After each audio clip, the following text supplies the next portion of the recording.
अस्सलाम वालेकुम। उम्मीद है आप सब खैरियत से होंगे। मेरी दुआ है अल्लाह पाक हम सबको सेहत, हिदायत और आफ़ियत के साथ रखें।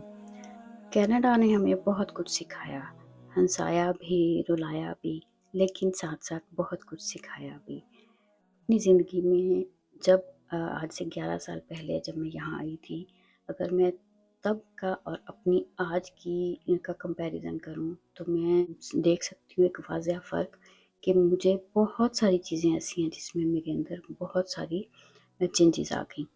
तो हम अपनी ज़िंदगी में डिफ़रेंट टाइम से जैसे-जैसे गुज़रते हैं, हम बहुत कुछ सीख रहे होते हैं और खुद को बदलने के साथ-साथ सम मेरा ख़्याल है कि हम खुद भी रियलाइज़ नहीं करते कि हम वक़्त के साथ-साथ काफ़ी चेंज हो जाते हैं। तो हमें इंडिपेंडेंट रहना और घर के सारे काम खुद से कर सकना और जो खुद के अंदर ये एक चीज़ आती है ना कि हाँ, ये मैंने कर लिया। जो एक वक़्त में शुरू में जब यहाँ आते हैं तो मुश्किल लग रहा होता है कि मैं ये सब अकेले कैसे मैनेज करूँ क्योंकि हमारे पास कोई हाउस हेल्प नहीं होती। तो हम बाद में फिर इंसान अपने उस सिचुएशन के अकॉर्डिंग हर चीज़ को मैनेज कर लेता है और मुझे लगता है आसान भी है ये, क्योंकि यहाँ पे किसी दूसरे की इंटरफेरेंस नहीं होती। मेरा किचन है और मैं सिंगल हैंडेडली जब मैं इसको चला रही हूँ ना, किसी दूसरे की इंटरफेरेंस नहीं होती। कोई दूसरा मुझे ये नहीं कहेगा कि आप इस चीज़ को ऐसे कर लें, इसको यहाँ रख लें। तो इस वजह से हमें हमें जो ये इंडिपेंडेंस मिलती है ना, कि मैं अपना घर अपनी मर्ज़ी से चला लूँ, तो ये फिर इस तरीके से हमारी हेल्प भी करती है ये चीज़ कि हम सब कामों को अपने टाइम के साथ मैनेज करने के काबिल हो जाते हैं।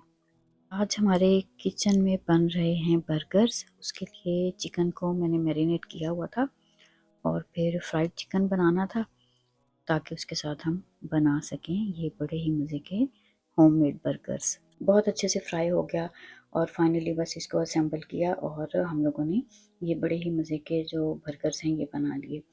ये बात तो हकीकत है कि घर में जब हम चीज़ बनाते हैं तो उसमें बरकत भी होती है और खुद ज़्यादा अच्छे से बना लेते हैं। कभी-कभार बाहर से खाना भी ठीक होता है।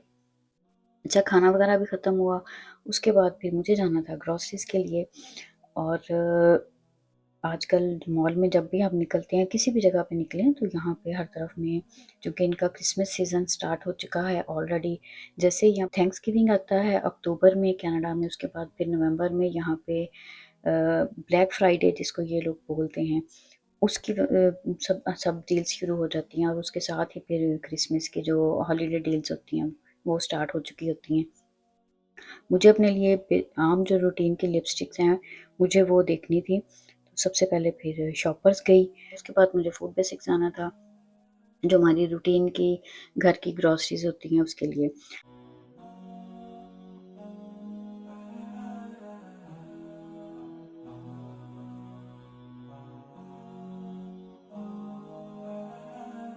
अच्छा ब्रेड लेने के लिए भी जब भी हम ब्रेड लेते हैं, तो इसको हम चेक करते हैं। सबसे पहले तो इंग्रीडिएंट्स देखते हैं और वो अब हमें पता चल चुका होता है कि किस ब्रांड की प्रोडक्ट कोशर है और जो हम इज़िली ले सकते हैं, हलाल सर्टिफ़ाइड हैं।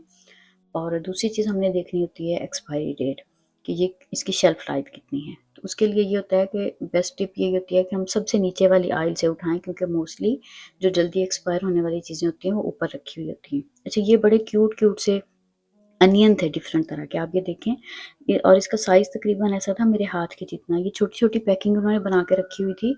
ये इतने खूबसूरत लग रहे थे कि जैसे हम किचन में सिर्फ़ इसको डेकोरेशन के तौर पे ही लगा लें और बहुत तरह के इसमें अनियन हैं देखिए, छोटे बड़े डिफरेंट कलर। बाकी जो मेरी रूटीन की ग्रॉसरीज़ थी, मुझे जो अपने लिए ख़रीदना था घर की हमारी जो वीकली ग्रॉसरीज़ होती हैं वही थी, उसमें कुछ वेजिटेबल्स थी और मुझे ये जो बक चॉय होती है ये लेनी थी। ये हेल्दी होती है और कोशिश कीजिए अगर आपके पास भी अवेलेबल हो और आप अगर इसको यूज़ कर सकते हो तो सूप वगैरह में ये काफ़ी अच्छी लगती है। और उसके बाद ये आप देखते जाइएगा, मैं आपके साथ नेक्स्ट जो है वो जो हमारी वीकली ग्रॉसरी है, कुछ वही शेयर करने जा रही हूँ, जो-जो चीज़ें मैंने खरीदी जैसे ये स्वीट पोटैटो है, तो विंटर आते ही जो विंटर की वाइब्स होती हैं, जो हमारी पुरानी यादें हैं ना बैक होम की, उनमें सबके साथ मिल के, बैठ के रात में मूँगफली खाना और मुझे वो पाकिस्तान की वो वाली जो फ्रेश हम लेके आते थे ना, घर में आती थी वो वाली पीनट, वो बड़ी याद आ रही है आजकल।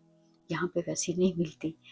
और उसके बाद ऑरेंजेस, फिर गावा, जो अमरूद थे वो, और शकरकंदी जो अभी देख के मेरा बड़ा दिल किया, फिर संघाड़े ख़ास तौर पे जो विंटर्स में। तो ये सब चीज़ें हमें वक्तन-फ़वक्तन याद आती रहती हैं।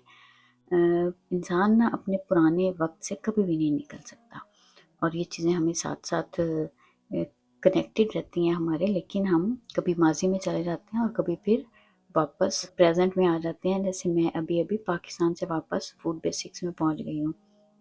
दूध लेना था वो लिया। मेरी बेटी जो है वो लैक्टोस इंटॉलरेंट है, उनके लिए मुझे लैक्टोस फ्री मिल्क लेना होता है, बाकी लो फैट भी लेना होता है, और बच्चों के लिए फुल फैट वाला भी चाहिए होता है। यहाँ पे ये सहूलत है कि हर चीज़ हमें अकॉर्डिंगली मिल जाती है, और इसके बगैर तो बच्चों का गुजारा नहीं है। हर चीज़ में चॉकलेट पसंद है बच्चों को, और जो भी चीज़ लेनी होगी ना, सबसे पहले इनको चॉकलेट फ्लेवर चाहिए होगा।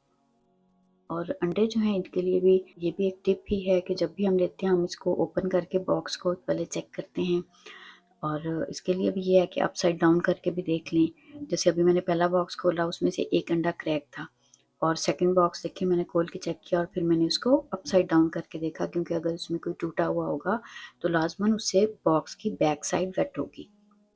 बाकी बस ये रूटीन की जो है ग्रॉसरीज मेरी सब मैं ले रही हूँ, और वो चीज़ें जो जिनकी शेल्फ़ लाइफ होती है, और हम देखते हैं कि ये कुछ उसमें डिस्काउंट लगा हुआ है, तो वो चीज़ें फिर हम ज़रूर उठा लेते हैं, क्योंकि बजट में रहते हुए किचन को ऐसे ही मैनेज किया जाता है कि बल्क में चीज़ हम लोग ले लेते हैं जब भी प्राइस उसकी कम हो। और ये जो आर्टिफ़िशियल सारे ड्रिंक्स हैं, सॉफ्ट ड्रिंक्स हैं, इन सब को अब हमने घर से बेदखल कर दिया है। क्योंकि जब से थोड़ी-सी हेल्थ कॉन्शियस हुए हैं, तब से इस चीज़ की समझ आई है कि नहीं, इनका उल्टा नुकसान है, तो आहिस्ता-आहिस्ता इन सब चीज़ों को घर से निकाल दिया। सिर्फ़ ये जो है कनाडा ड्राई, ये जिंजर एल होती है, तो ये ज़रूर मैं ला के रखती हूँ, कभी ज़रूरत के वक़्त या कभी दिल करे तो उस लेने के लिए। और इस वक़्त में फूड बेसिक्स में इस चक्कर में मुझे सबसे अच्छी चीज़ जो लगी है ना, वो ये खूबसूरत से फूल हैं, खूबसूरत से प्लांट्स हैं। ना भी लेने हो ना, तो इनको देख जो मूड होता है ना, वो बहुत अच्छा हो जाता है।